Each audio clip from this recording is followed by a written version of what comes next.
document the stories others overlook, the victims whose names don't trend, the families who are forced to become investigators, and the questions that never seem to get answered. Tonight we bring you the story of Lauren Smith Fields, a 23-year-old woman who went out on a date and never came home.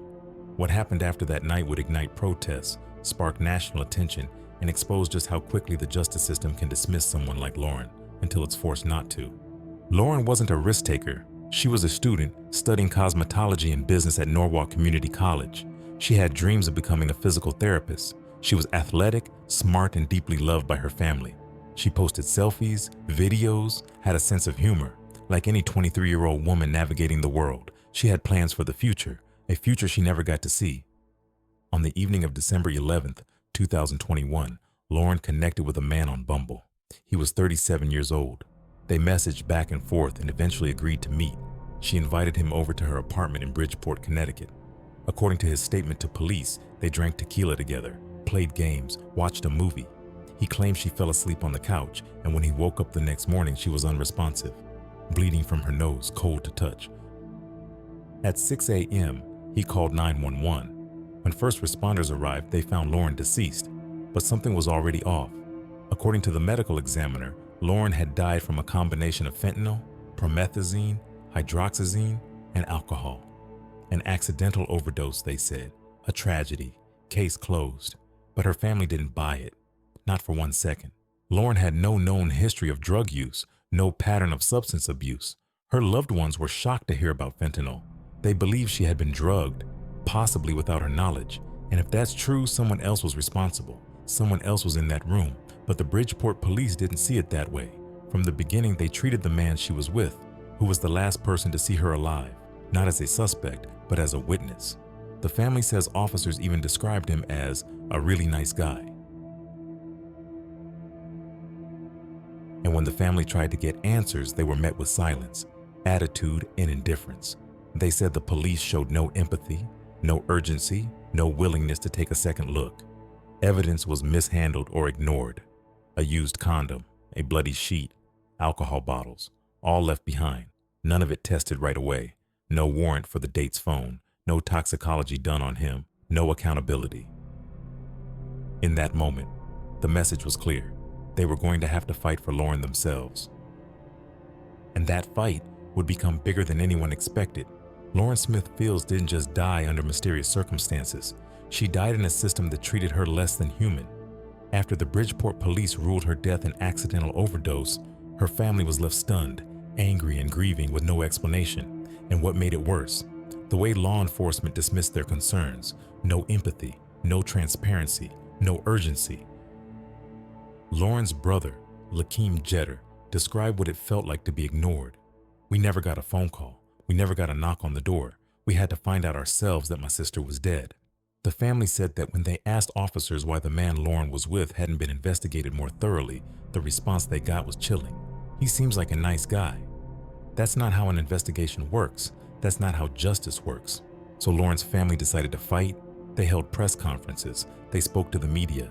They demanded answers from the city, from the police department, and from the medical examiner's office. And when the system stayed silent, the people got loud.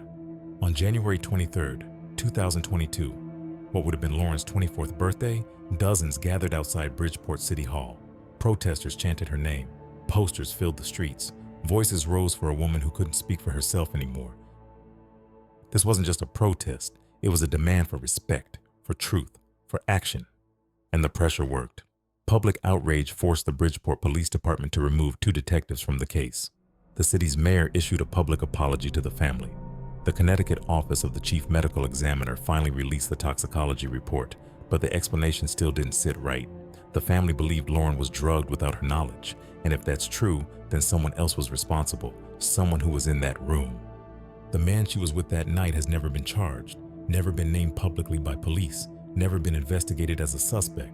That silence, intentional or not, is deafening. So the family took it further. They filed a $30 million civil rights lawsuit against the city of Bridgeport and its police department, alleging wrongful death, gross negligence, and failure to protect.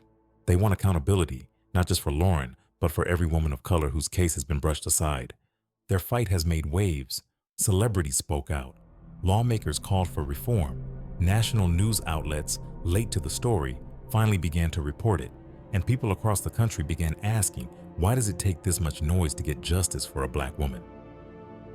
Lauren's story is not just about what happened in one apartment on one night. It's about what happens every day when the system decides who deserves to be believed. It's about how media bias, police negligence, and cultural indifference intersect to bury the truth before it's even told. This is what the fight for justice looks like. It's messy, it's painful, and it's far from over. But as Lauren's family kept pushing forward, the story began to shift. It was no longer just about how she died. It became about what her life stood for and what kind of world she left behind. What started as a desperate search for answers became something larger, a reckoning. One that asked hard questions about how institutions treat grieving families. One that forced city officials to confront the cost of their silence. Lauren's story moved people, not just because of the mystery, but because of the humanity. Because when you saw her smile in photos, when you heard her mother speak through tears, it stopped being a case. It became personal. And that's the power Lauren left behind. Her name became a rallying cry. Her face showed up on protest signs across the country. Her story was added to petitions, spoken into microphones, posted on TikTok, retweeted by celebrities. Not because people were chasing sensationalism, but because the truth hit home. This shouldn't have happened. Not like this. The family's lawsuit opened up a deeper conversation about how deaths like Lauren's are investigated, about how police departments handle potential assault or overdose cases involving women, about what justice really looks like, not just in courtrooms, but in protocols, training, and accountability. Connecticut lawmakers introduced legislation requiring family notification standards and more oversight in death investigations. That's the kind of change Lauren's family demanded, and it started happening. But for them, change doesn't erase grief. It doesn't fill the silence Lauren left behind. It doesn't explain why it took a public protest for a mother to be heard, or why the man who was with Lauren that night was allowed to simply walk away, unexamined. No charges, no consequences, just quiet. That's what makes this story linger, because at its core, this isn't about headlines. It's about harm. It's about a 23-year-old woman who did nothing wrong, who should have had her whole life ahead of her, who should have been taken seriously the moment her name came up in a police report, but she wasn't. And now her family carries the weight of not just mourning, but proving that she mattered. Lauren's story reminds us that justice isn't just something you wait for, it's something you fight for every single day, whether anyone is listening or not. At Wide Eyes Media, we don't tell these stories to reopen wounds. We tell them because wounds never really heal when the truth stays buried.